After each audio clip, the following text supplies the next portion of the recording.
Yo, Bakayalo, Konoyalo, et oui, on se retrouve pour une petite review de la saison 2 de Jujutsu Kaisen qui était passée en animé parce que j'ai vu sur Twitter qu'il y a des spoils par rapport à la fin de Jujutsu Kaisen qui se rapproche dans 5 chapitres et j'en profite pour justement faire une petite review de la saison 2. Mais avant de commencer, instant auto-promo, bien évidemment, mon manga Wolfus disponible légalement et gratuitement sur Manga Drive. Je te mets le lien en description, comme ça tu pourras cliquer dessus et regarder ce véritable banger que je fais directement avec Adamateur le dessinateur. Et également un Castlemania qui est disponible light novel, mais je sais que tu vas pas le lire comme c'est en roman, mais il y aura une version manga qui va sortir incessamment sous peu. Donc les amis, il va se passer des choses de folie en septembre et en octobre parce que vous aurez directement 2 mangas, donc 120 pages de Wolfus de disponibles directement, et puis ensuite vous aurez Castlemania. Mais on est là pour parler de Jujutsu Kaisen saison 2. Et les amis, ce qu'il faut savoir par rapport à Jujutsu Kaisen, c'est qu'il y a vraiment un lore des exorcistes qui est vraiment incroyable. Je sais qu'il y a pas mal de gens qui ont dit oui, mais il n'y a que de la bagarre, c'est pas ouf Jujutsu Kaisen d'un point de vue scénaristique. Et là, les gens se trompent parce que cette saison 2 était vraiment incroyable. Parce que là, on a vraiment une vision du monde avec d'un côté les exorcistes, d'un autre côté les humains et d'un autre côté les fléaux. Et on voit qu'entre les trois, il y a différents conflits. Et c'est super intéressant de voir que dans cet univers, en fait, ce n'est pas celui qui a la meilleure morale qui s'en sort dans la vie. Parce qu'on a vu qu'il y avait quelqu'un comme Nanami, qui est quelqu'un de droit, qui est quelqu'un qui a beaucoup travaillé, qui avait fait de l'exorcisme, puis qui avait essayé de partir de cet univers, qui est devenu au final un espèce de trader, travaille dans la finance, il gagnait bien sa vie, puis il est revenu en tant qu'exorciste parce que tout simplement sa morale lui a dit non. Il a vu que à chaque fois il allait voir la boulangère qui avait un problème, donc il s'est dit je ne peux pas laisser les jeunes dans cet état. Je vais combattre les fléaux, je vais leur enseigner tout ce que je sais. Et malgré tout ça, on voit qu'il a vraiment beaucoup assisté et insisté sur l'apprentissage des nouveaux Itadori, des Nobara, des nouvelles générations. Nanami, c'était vraiment quelqu'un, et au final, eh ben, ce mec-là, eh ben, il finit par mourir par Mahito. Et ça, malheureusement, dans Jujutsu Kaisen, même si tu es quelqu'un de très bon, ben, tu peux finir par mourir, alors que malheureusement, on a vu que quelqu'un comme Mei Mei, qui était pourri en réalité de l'intérieur, puisque on voit que par rapport à sa morale, elle n'hésite pas à profiter du drame de Shibuya pour se faire masse thune derrière, pour aller ensuite partir loin de tout ça, de toute cette galère, pour profiter de la vie. Voilà, on a une Mei Mei qui, elle, n'a pas une très bonne morale, qui n'hésite pas à faire des coups de crasse, qui n'hésite pas à se faire de l'argent sur le malheur des autres et qui finalement va pas mourir, qui va finalement s'en sortir, mais en plus qui va profiter du pouvoir de son petit frère et elle va tout profiter. Et c'est ça Jujutsu Kaisen, c'est quelque chose de pragmatique, c'est un monde où le monde est méchant, c'est une réalité. Le monde n'est pas tout rose, ce n'est pas parce que tu es quelqu'un de bon que tu finis par réussir. Non, ça ne se passe pas comme ça. Et d'ailleurs, on le voit notamment avec Gojo et même Geto. Parce que comme tu vois Geto, là, principalement dans Jujutsu Kaisen saison 2, c'est un flashback, finalement, du passé de Gojo et de Geto. Et bien finalement, Geto, c'est ça. Geto, c'est quelqu'un qui de base était quelqu'un de gentil, qui croyait aux exorcistes. Et au fur et à mesure, le comportement des humains l'a fait craquer et basculer du côté obscur. Un peu comme Magneto, tu vois. Le côté raciste envers les humains est réapparu. Et là, en fait, c'était enfui au plus profond de lui. Mais il faisait l'effort d'aider les humains.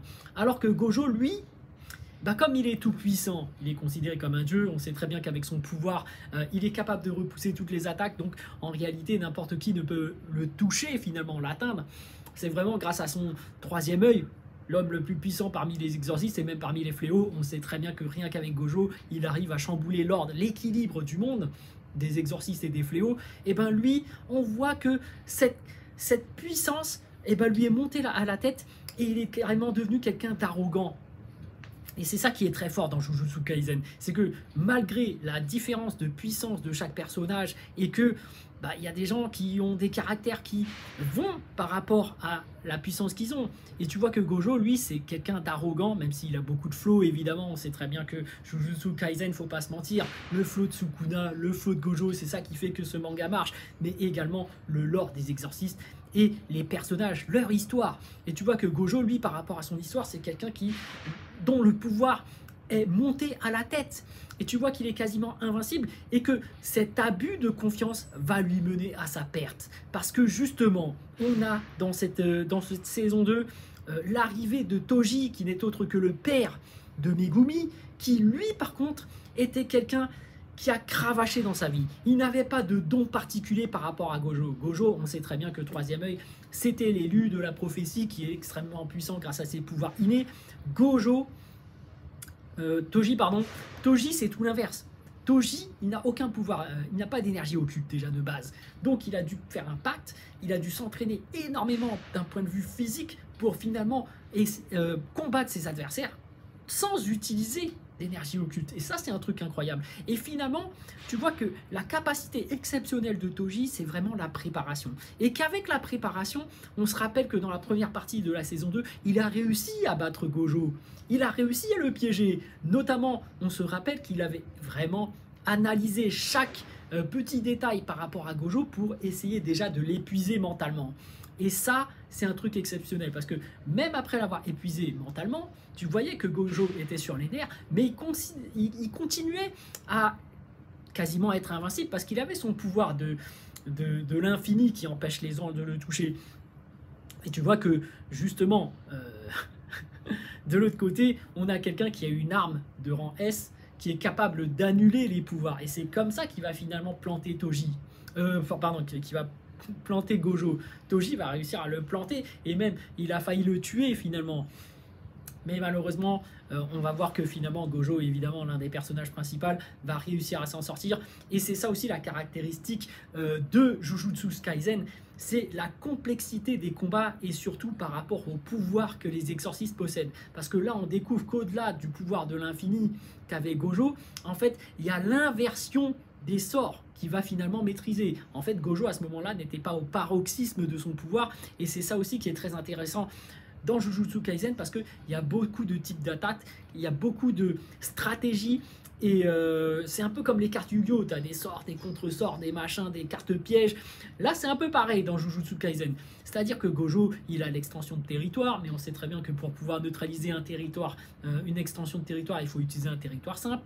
Et là, il s'est émancipé par rapport à l'inversion de l'énergie occulte, ce qui fait qu'il peut inverser les sorts. Donc déjà, dès que tu maîtrises cette capacité d'inversion, en réalité, tu peux te soigner. Et on sait très bien que quand tu es capable de te soigner, bah, en réalité, il n'y a que Sukuna qui peut soigner les autres. Et d'ailleurs, il y en a un autre, c'est le médecin de chez les exorcistes. Mais on voit que Gojo, lui, ne peut que se soigner lui-même. Mais c'est déjà un truc de ouf parce que c'est ça qui va finalement le sauver contre Toji. Parce que Toji, on se rappelle que n'empêche qu'avec son arme qui neutralise l'infini, il a été capable de le découper limite en deux, mais au moment où il l'a planté au niveau de la tête, c'était avec une arme classique et pas avec son arme qui annule les pouvoirs. Donc du coup, c'est ça qui a permis à Gojo de pouvoir utiliser son inversion d'énergie occulte pour pouvoir avoir de l'énergie négative et se soigner. Positive, pardon. Et du coup, bah, c'est ça qui fait que Gojo est Gojo. Mais la question se pose, est-ce qu'il est Gojo parce que c'est Gojo ou est-ce que c'est... Bref, t'as compris la question. Ils ont posé cette problématique et je pense qu'elle va peut-être ressortir pour plus tard. Parce que Geto, s'il pose la question, ce n'est pas pour rien. Mais il n'empêche que... Ouais, j'en fais une longue vidéo, mais évidemment, comme vous pouvez le voir, je suis en vacances, je n'ai pas mon matériel d'habitude. Donc ça va être un peu à l'arrache. D'ailleurs, je ne vais certainement pas faire de montage parce que j'ai un peu la flemme. Mais voilà, par rapport à Gojo, ce qui est exceptionnel aussi, c'est qu'il va évoluer. Il n'était pas à son prime. Et grâce à cette compréhension de l'énergie occulte, il va comprendre l'inversion des sorts et justement, il va pouvoir réunir à la fois bleu, rouge pour former violet, son attaque ultime. Donc l'infini positif et négatif, on sait que voilà, bleu, c'est juste l'attraction, son pouvoir de l'infini de base avec de l'énergie occulte. Donc ça fait bleu, tout ce qui est une sorte de gravité qui aspire tout et qui détruit tout. Rouge, c'est l'inverse, c'est-à-dire que c'est une gravité inverse qui de la répulsion liée à de l'énergie occulte, mais cette fois-ci avec de la positivité. Donc du coup, bah, ça détruit tout, mais je pense qu'il peut lancer directement des sortes de Kamehameha, hein, ça fait ça comme effet finalement. Et finalement, violet, c'est l'union des deux, donc une puissance extrême qui est capable d'attirer et faire de la répulsion en même temps. Donc vraiment cette attaque hors du commun, c'est ça qui va battre Toji. Et malheureusement, en réalité, Toji, il ne faut pas le sous-estimer, parce que Toji, en réalité, s'il a pu battre Gojo, c'est parce qu'il s'était préparé au préalable. Mais lorsque il a perdu contre Gojo, en fait, c'est Gojo qui s'est réanimé grâce à son pouvoir de régénération de l'inversion des sorts. Et ensuite, il est revenu directement contre Toji qui n'était pas préparé et qui était obligé de le combattre. Et d'ailleurs, Toji avait un mauvais pressentiment, donc il a un peu foncé dans le tas à cause de la panique et c'est un peu pour ça qu'il a perdu. Mais il n'empêche que Toji, en réalité, dans la deuxième partie de la saison 2, on en apprend également beaucoup sur son passé et également sur la dure réalité du monde des exorcistes, c'est-à-dire qu'il fait partie d'un clan qui s'appelle le clan Zenin, qui lui, ce clan, martyrise ceux qui n'ont pas de pouvoir particulier comme celui de Gojo, qui est vraiment l'élu. On voit vraiment que Toji, comme quand il est né, il n'avait pas particulièrement d'énergie occulte, pas de don naturel. Il a été plus ou moins boycotté et mis à l'écart. Et c'est pour ça qu'en réalité, il s'est entraîné d'arrache-pied, et en même temps parce qu'il n'avait pas le choix, mais il était vraiment pris comme une sous-merde. Et c'est ça aussi le dur monde des exorcistes. Et c'est ça qui va faire qu'aussi que Megumi, son fils, il va essayer de le préserver du clan Zenin. Donc c'est vraiment une très belle histoire qu'il a. Hein. Et malgré tout, à force de subir des assauts psychologiques du clan Zenin, lui-même va perdre confiance en lui et va devenir un espèce de délinquant qui va jouer au pari de chevaux et finalement essayer de tuer des exorcistes et tout.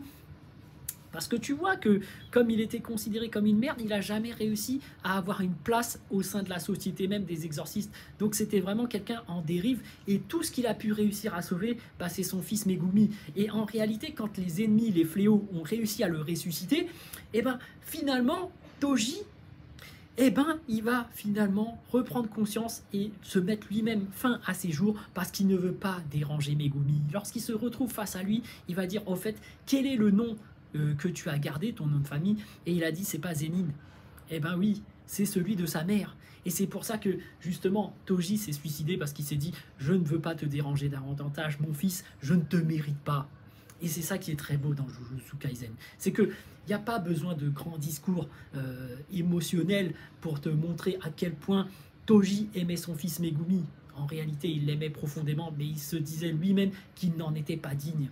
Et c'est ça aussi, c'est à cause de l'influence des Zenin qui lui ont fait perdre confiance en lui et qui l'ont martyrisé tout au long de sa vie, parce que justement, il n'avait aucun don particulier pour l'exorcisme. Et c'est ça, vraiment, Jujutsu Kaisen. C'est d'un côté le monde des exorcistes qui est très complexe. On voit qu'il y a un Gojo qui n'hésite pas à être arrogant et qui finalement est arrogant pour éviter d'obéir au doigt et à l'œil à ses supérieurs, à son école. Parce que derrière son arrogance se cache une sorte de protection pour éviter que les autres ne lui donnent des ordres et abusent de lui. Parce qu'il veut aider les humains. On le voit dans la deuxième partie, dans Shibuya. Il arrive à Shibuya et finalement c'est aussi ça.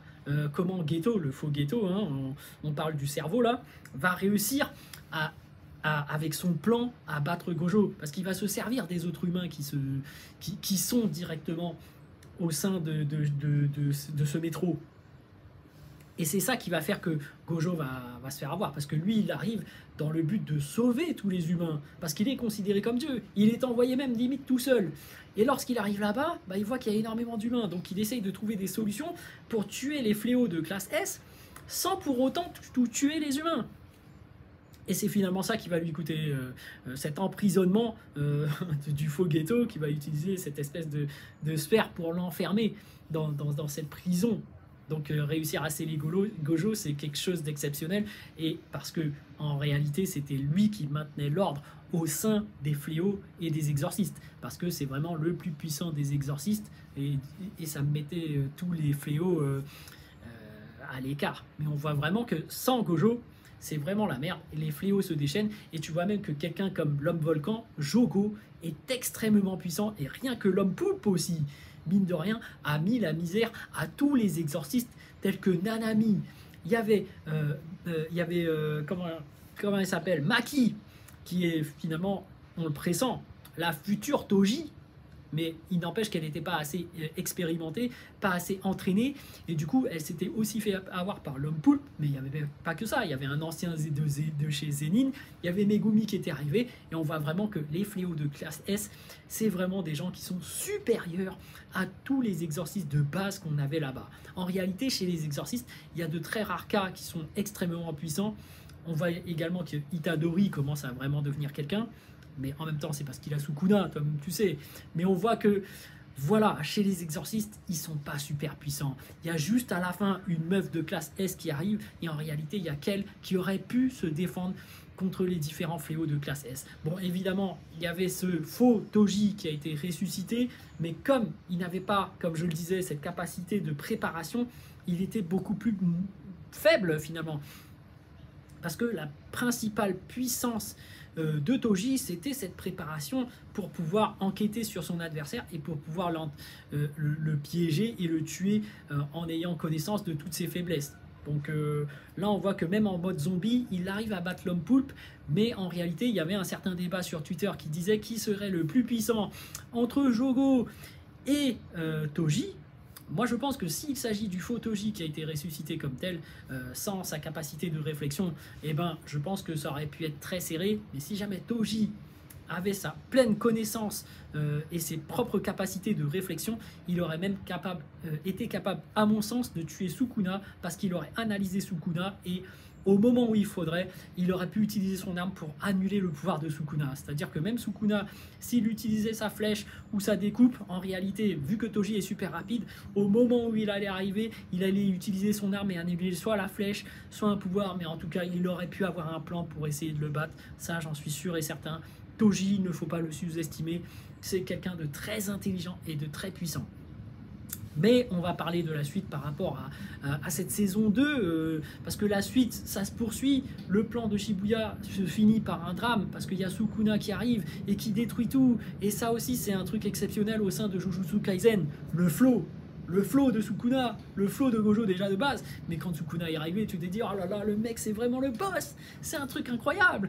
Et surtout, cette stratégie même au sein du combat, parce que là, comme tu le vois, quand il y a eu Megumi qui a invoqué son espèce de créature Magora, ou je sais plus comment ça s'appelle, bref, cette espèce de monstre qui est capable de s'adapter, tu vois même que en réalité, ça a quand même mis en difficulté Sukuna. Bon, en réalité, on sait très bien qu'il n'est pas à pleine puissance, il n'a pas mangé tous ses doigts, mais on voit quand même qu'il y a ce côté stratégique des combats qui fait que Sukuna a finalement gagné parce qu'il s'est dit, ah, comme la personne s'adapte, en fait moi ma découpe ça se passe que ça marche que contre ceux qui ont de l'énergie occulte, et d'un autre côté j'ai un autre pouvoir qui marche que quand l'autre n'en a pas, ou je sais plus quoi, bref, et au final il balance sa boule de feu, sa flèche de feu plutôt. Il y a un aspect très stratégique que j'adore dans cette histoire, et en même temps on a un autre conflit, c'est celui de Mahito contre Itadori, et là encore Mahito a sa vision propre des fléaux. On peut voir que lui, vraiment, il se dit les fléaux sont là pour profiter des humains, pour les tuer. Et ça, c'est un truc chez Itadori qu'il ne tolère pas, puisque lui veut absolument sauver les humains de tous ces fléaux. Et on voit vraiment qu'il y a une certaine humanité au sein d'Itadori et qui va vraiment subir beaucoup d'assauts psychologiques, et qui va même être abattu à cause de Mahito d'un point de vue psychologique, et c'est grâce à Todo que finalement il va reprendre le moral, et c'est super important parce que Itadori, j'ai l'impression que sa force se base uniquement sur sa force physique et mentale et non sur ses capacités et ses pouvoirs de don naturel d'exorcisme. Mais bref, comme vous pouvez le voir, j'ai super kiffé cette saison 2 par rapport déjà d'une base à tout ce lore des exorcistes, par rapport aux différents personnages, et encore, il y a encore plein de choses que je n'ai pas développées, il y a encore plein de choses à découvrir par la suite, évidemment, parce que quand le faux Geto, plutôt le cerveau qui à la fin parle de ses origines, qui dit qu'il a réussi à mettre en place son plan, et que finalement il y a des gens qui sortent du coma, et tu sais pas qu'est-ce qu'il prépare en réalité dans ce monde, mais il recherche le chaos. Et limite, il recherche l'évolution par le chaos. On ne sait pas trop ce qu'il cherche, mais on connaît pas son plan à l'heure actuelle. Donc voilà, moi je suis intrigué par ce qui va se passer par la suite, et surtout Itadori, tu vois que le monde des exorcistes est en train de le rejeter.